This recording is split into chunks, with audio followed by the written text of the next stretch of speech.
नमस्कार साथियों, माया लोक में आपका स्वागत है।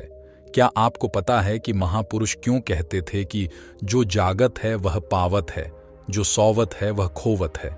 हम अक्सर अपने परिवार के बुजुर्ग लोगों से सुनते हुए आ रहे हैं कि सुबह जल्दी उठना चाहिए। वे हमें सुबह उठने के 1000 फायदे गिनाते हैं।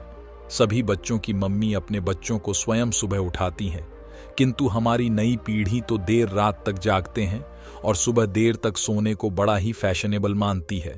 दरअसल हमारे परिवार के लोग सुबह जल्दी उठने को लेकर जो भी बातें बताते हैं, उनके पीछे बहुत बड़ी आध्यात्मिक बातें छिपी हुई हैं। इतना ही नहीं, सुबह जल्दी जागने को विज्ञान भी कहता है। वही विज्ञान उन्हें उनके पूर्वजों ने सिखाई थी और अब वह हमें सिखा रहे हैं। सुबह के समय का जो मुहूर्त होता है उसे ब्रह्म मुहूर्त के नाम से जाना जाता है और इस समय हमारा दिमाग प्रकृति के वातावरण और जो सुबह ब्रह्म मुहूर्त में उठता है उस व्यक्ति के साथ सब कुछ बहुत ही सकारात्मक रूप से क्रियान्वित होता है। रोज रोज सुबह के समय पर जो भी प्रार्थना या ध्यान किया जाता है उससे सकारात्मकता और सफलता मिलती है। मित्र, एक कथा व्याप्त है जिसमें सिर्फ ब्रह्म मुहूर्त के रहस्य के साथ एक ऐसी ध्यान की विधि बताएंगे जिससे अगर कोई 21 दिन अपनाता है तो वह अपने सपनों को साकार कर सकते हैं। उसे ब्रह्मांड की शक्तियों की विशेष मदद मिलने लगती है। इसके साथ ही वह व्यक्ति स्थिर और बुद्धिमान बन जाता है। तो चलिए मैं आपको वह कथा सुनाता हूं। एक समय की बात है, नारद जी जब आकाश मार्ग से होते हुए जा रहे थे तभी रास्ते में उनको इंद्र देवता मिले। वह नारद जी से पूछने लगे कि हे नारद जी, मैंने देखा है कि प्रत्येक इंसान जो सुबह के समय ब्रह्म मुहूर्त में उठता है वह बहुत सुखी रहता है, ऐसा क्यों है? अब नारद जी को इस बात का ज्ञान नहीं था। उन्होंने कहा कि हे इंद्रदेव, मैं तुमको तुम्हारे प्रश्न का उत्तर कल दूंगा। और वहां से सीधा पहुंचे भगवान श्री कृष्ण की नगरी वृंदावन। और वहां पहुंचकर उन्होंने देखा कि भगवान श्री कृष्ण एक पेड़ के पास खड़े होकर बांसुरी बजा रहे थे। जैसे ही नारद जी श्री कृष्ण के पास पहुंचे, श्री कृष्ण ने बांसुरी बजाना बंद कर दिया और नारद जी से बोले, हे नारद जी, आप बड़े चिंतित दिखाई पड़ रहे हैं, आपको किस बात की चिंता है? तब देवर्ष नारद जी से बोले, हे भगवान, आज मैं आकाश मार्ग से होता हुआ वैकुंठ लोक की तरफ जा रहा था। तब रास्ते में मुझे देवराज इंद्र मिले। उन्होंने मुझसे पूछा कि नारद जी, जो लोग सुबह सुबह ब्रह्म मुहूर्त में उठते हैं वह सभी इतने खुश क्यों रहते हैं? हे भगवान, मैं इसी प्रश्न का उत्तर आपके पास जानने के लिए आया हूं। तब भगवान श्री कृष्ण कहते हैं, हे नारद, वाकई में इंद्रदेव ने आपसे यह प्रश्न पूछकर समस्त मानव जाति का कल्याण किया है। कलयुग के मानव के लिए यह प्रश्न इतना महत्वपूर्ण है जैसे उसके शरीर में बसी हुई उसकी जान है। देवर्षि नारद, मैं आपको इस प्रश्न का उत्तर एक कथा के माध्यम से बताऊंगा। आप इस कथा को अंत तक जरूर सुनना और जो भी मनुष्य इस कथा को पूरा सुन लेगा वह कभी भी इस अवसर को अपने हाथ से जाने नहीं देगा। ब्रह्म मुहूर्त का रहस्य जानकर जीवन बदल जाएगा। मित्र, तब देवर्षि नारद बोले, हे भगवान, आप कहिए तो सही, मैं इस कथा को पूरा सुनूंगा और समस्त लोक जगत में भी विख्यात करूंगा। तभी भगवान श्री कृष्ण कथा को सुनना प्रारंभ करते हैं। एक समय की बात है, एक नगर में एक लड़का रहता था। वह लड़का अच्छा था, लेकिन उसकी एक खराब आदत थी कि वह देर तक सोता रहता था। सुबह उसे जगाने के लिए लाखों प्रयास किए जाते थे, किंतु सबने हार मान ली थी। वह लड़का कभी 9 बजे से पहले नहीं उठता था। जब वह बालक था तब परिवार ने सोचा कि जब यह बड़ा हो जाएगा तो इसकी आदत में सुधार हो जाएगा, किंतु वह लड़का जैसे जैसे बड़ा होता गया उसकी यह आदत और भी ज्यादा गहरी होती चली गई। दुनिया इधर से उधर हो सकती थी, लेकिन वह लड़का कभी जल्दी नहीं उठ पाता था। उसके पिता उसकी इस आदत से बहुत ज्यादा परेशान रहने लगे थे। उस लड़के को ढेरों नकारात्मक शक्ति ने घेर लिया था। वह सभी को पलटकर जवाब देता था, दिन भर उदास रहता था। इसका असर उसके स्वास्थ्य पर भी पड़ रहा था। जब उस लड़के को यह पता लगा कि उसके सारे मित्र सफलता को प्राप्त कर चुके हैं, तब वह और भी ज्यादा दुखी हो गया और ईश्वर को कोसने लगा। वह बार बार कहता था कि मेरी किस्मत खराब है, किंतु उसके पिता अच्छी तरह से जानते थे कि उस लड़के के असफल होने के पीछे क्या कारण है। मित्र, भगवान श्री कृष्ण कहते हैं, हे नारद, सिद्धि एक दिन की बात है, उसके पिता को किसी सन्यासी के बारे में पता चला तो तुरंत वह अपने बेटे की समस्या को लेकर सन्यासी के पास जा पहुंचे। पिता ने उस सन्यासी को बड़े ही विस्तार से अपने बेटे की आदतों के बारे में बताया। सन्यासी ने कहा कि कल आप अपने बेटे को इस आश्रम में आने को कहिए। पिता घर की ओर चला गया।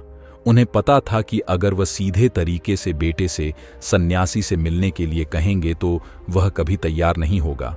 उन्होंने बेटे को अपने पास बुलाया और कहा, तुम्हारे सारे मित्र जीवन में सफलता प्राप्त कर चुके हैं, क्या तुम सफल नहीं होना चाहते हो?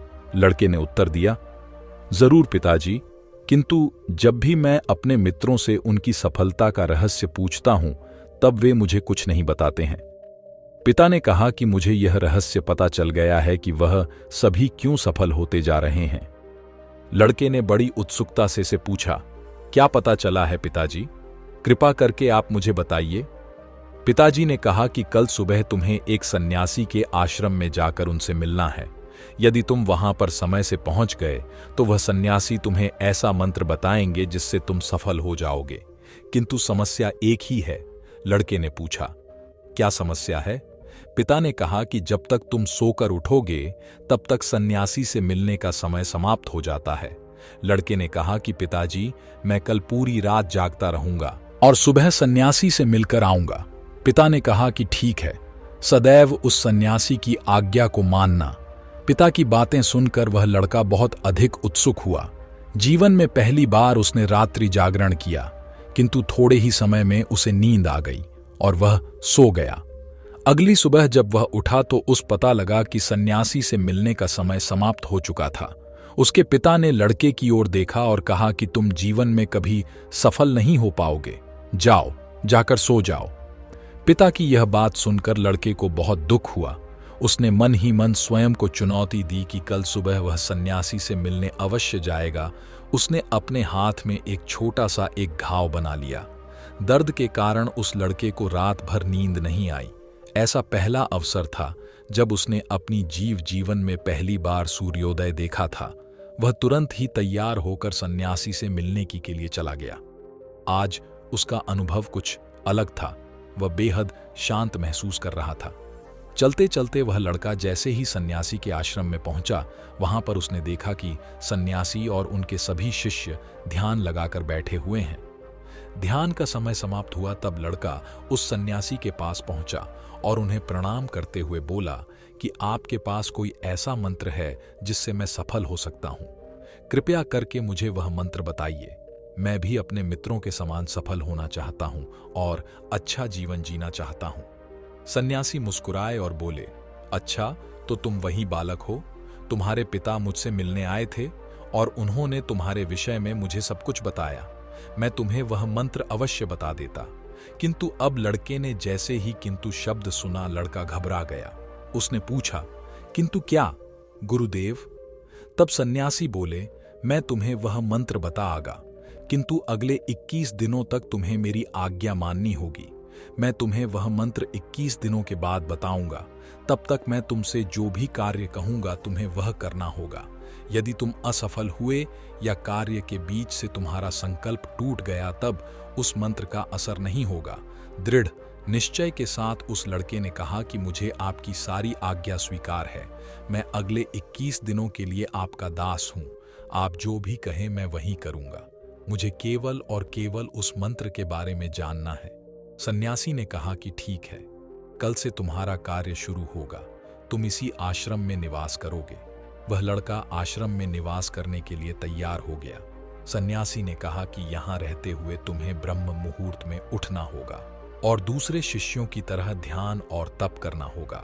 साथ ही आश्रम के कार्यों में भी सहायता करनी होगी। ध्यान रहे, यह संकल्प टूटना नहीं चाहिए। अब लड़का सन्यासी की बातों से सहमत हो गया। अगले दिन से उसके कार्य के दिन की शुरुआत थी। इस बार लड़के ने इतना दृढ़ निश्चय किया था, किंतु 1 सप्ताह बीतने के पश्चात ही उसका संकल्प टूट गया और वह 8वें दिन देर तक सोता रहा। जब वह जागा तो उसने कहा कि मुझसे कितनी बड़ी भूल हो गई है। वह रोते हुए सन्यासी के पास पहुंचा और बोला कि हे गुरुदेव, मेरा संकल्प टूट गया है, अब मैं जीवन में कभी सफल नहीं हो पाऊंगा। सन्यासी ने उसे समझाते हुए कहा कि एक बार फिर से शुरुआत करो, फिर से संकल्प करो। लड़के ने सन्यासी से प्रश्न किया कि सुबह उठना इतना आवश्यक क्यों होता है और यहाँ पर सभी लोग इतनी जल्दी क्यों उठ जाते हैं। तब सन्यासी ने लड़के को समझाते हुए कहा कि सुबह यानी ब्रह्म मुहूर्त में उठने के पीछे बहुत बड़ा विज्ञान छिपा हुआ है। लड़के ने कहा कि कृपया करके मुझे वो विज्ञान बताने की कृपा करें। सन्यासी ने कहा कि रात्रि को 4 पहर में बांटा गया है। पहला रुद्रकाल, जिसका समय शाम 6 बजे से लेकर 9 बजे तक होता है। दूसरा राक्षस काल, जिसका समय 9 बजे से 12 बजे तक होता है। तीसरा गंधर्व काल, जिसका समय रात्रि 12 बजे से 3 बजे तक होता है। और सबसे अंत में जो पहर आता है उसे मनोहर काल कहते हैं। इस समय को ब्रह्म मुहूर्त या अमृत बेला के नाम से भी जाना जाता है।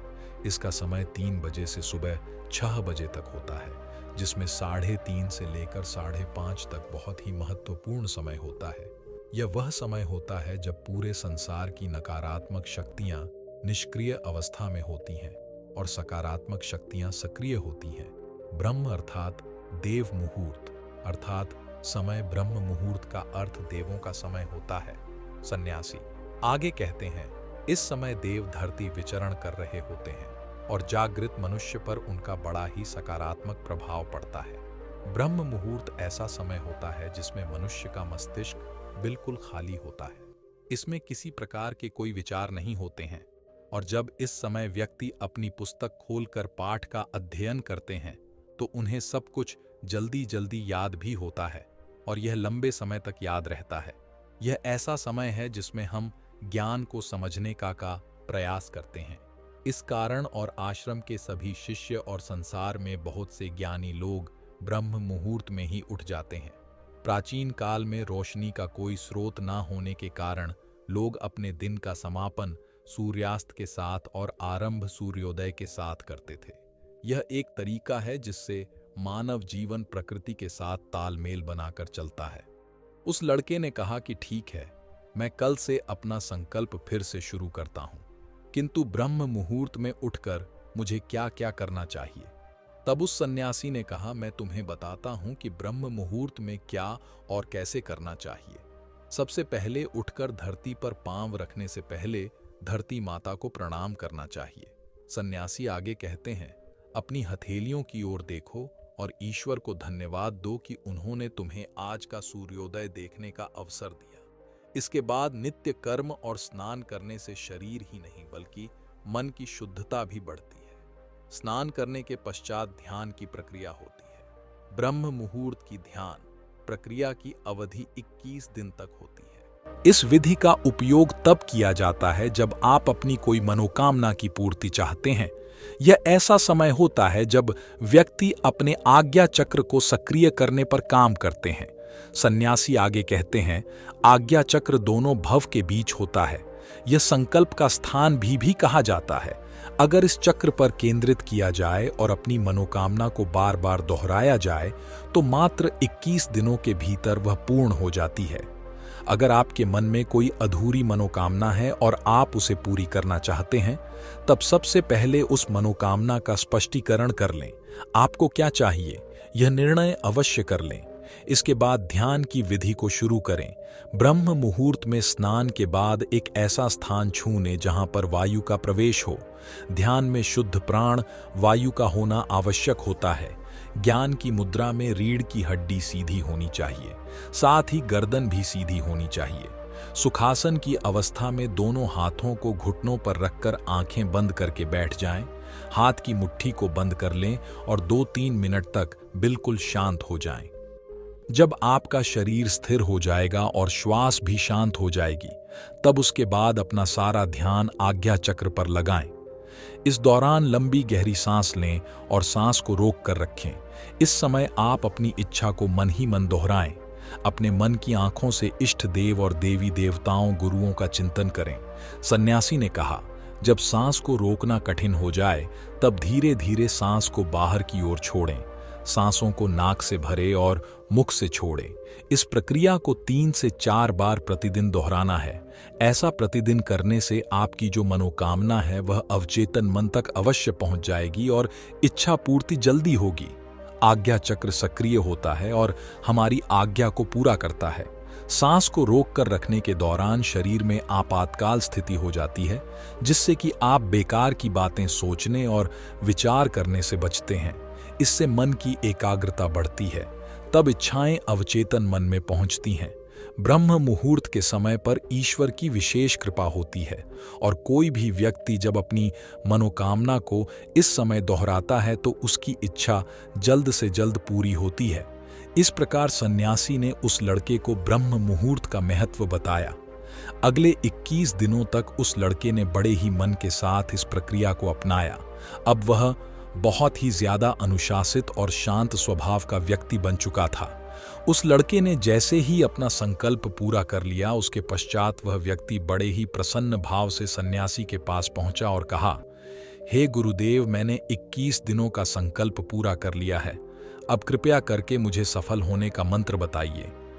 तब उस सन्यासी ने मुस्कुराते हुए कहा कि पिछले 21 दिन से जो अभ्यास तुम करते हुए आ रहे हो वही तुम्हारी सफलता का मंत्र है। जो व्यक्ति ब्रह्म मुहूर्त में उठकर ध्यान प्रक्रिया को सही से करते हैं वह जीवन में कभी असफल नहीं हो सकते। तुम्हें ब्रह्म मुहूर्त का रहस्य पता चल चुका है, अब इसे जीवन पर्यंत करो। तुम्हें जीवन के लक्ष्य और सफलता दोनों प्राप्त होंगे। उस व्यक्ति ने सन्यासी को धन्यवाद दिया और ब्रह्म मुहूर्त के नियमों का पालन जीवन पर्यंत तक करने का वादा भी किया। मित्र, अब तो आपको पता चल गया होगा कि ब्रह्म मुहूर्त क्या होता है। तब नारद बोले, हे प्रभु, अब मुझे ब्रह्म मुहूर्त का संपूर्ण ज्ञान हो गया है। इतना कहकर नारद जी ने भगवान श्री कृष्ण को धन्यवाद दिया और इंद्रदेव के पास जाकर उन्हें ब्रह्म ज्ञान का संपूर्ण ज्ञान दिया। मित्र, आप भी अगर अपने जीवन में हमारी प्राचीन परंपरा को अपनाओगे तो निश्चय ही आपके जीवन में बहुत ही जल्द सब कुछ बदल जाएगा। ब्रह्म मुहूर्त के दौरान उठने के कई लाभ हैं।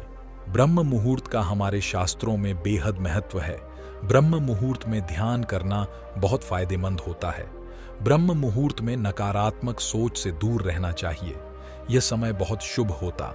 ऐसी मान्यता है कि इस दौरान भगवान धरती पर आते हैं और अपने भक्तों की सभी इच्छाएं पूर्ण करते हैं। इसलिए हमारे घर के बड़े जल्दी उठने की सलाह देते हैं। हालांकि इस दौरान उठने के कई फायदे भी हैं। सूर्य की पहली किरण पृथ्वी पर पड़ने से पहले बिस्तर को छोड़ देना चाहिए। इससे स्वास्थ्य अच्छा रहता है और दिमाग भी तेज रहता है। ब्रह्म मुहूर्त एक ऐसी समय अवधि है जो मानव शरीर को कई लाभों के साथ दिव्य आशीर्वाद देती है।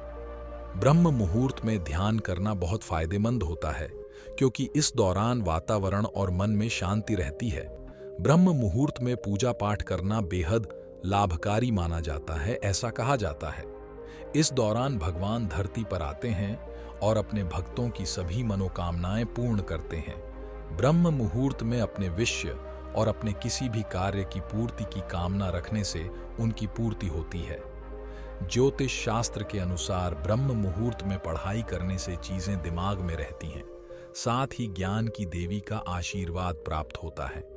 ऐसा कहा जाता है जो लोग ब्रह्म मुहूर्त में उठते हैं उनके घर में कभी दरिद्रता नहीं रहती है, साथ ही धन की देवी खुश रहती हैं। ब्रह्म मुहूर्त में घर के लोगों को पवित्रता का ध्यान रखते हुए माता लक्ष्मी की उपासना जरूर करना चाहिए। ऐसा करने से घर में शुभता आती है।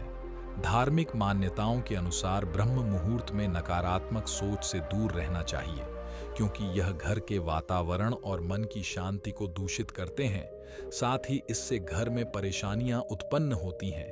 तो इस समय सकारात्मक सोचे। धार्मिक ग्रंथों के अनुसार ब्रह्म मुहूर्त वह समय होता है जब देवता धरती पर आते हैं और उस वक्त सभी धार्मिक स्थलों के पट खोल दिए जाते हैं। ब्रह्म मुहूर्त में यानी 4 बजे के बाद ईश्वर का वास होता है।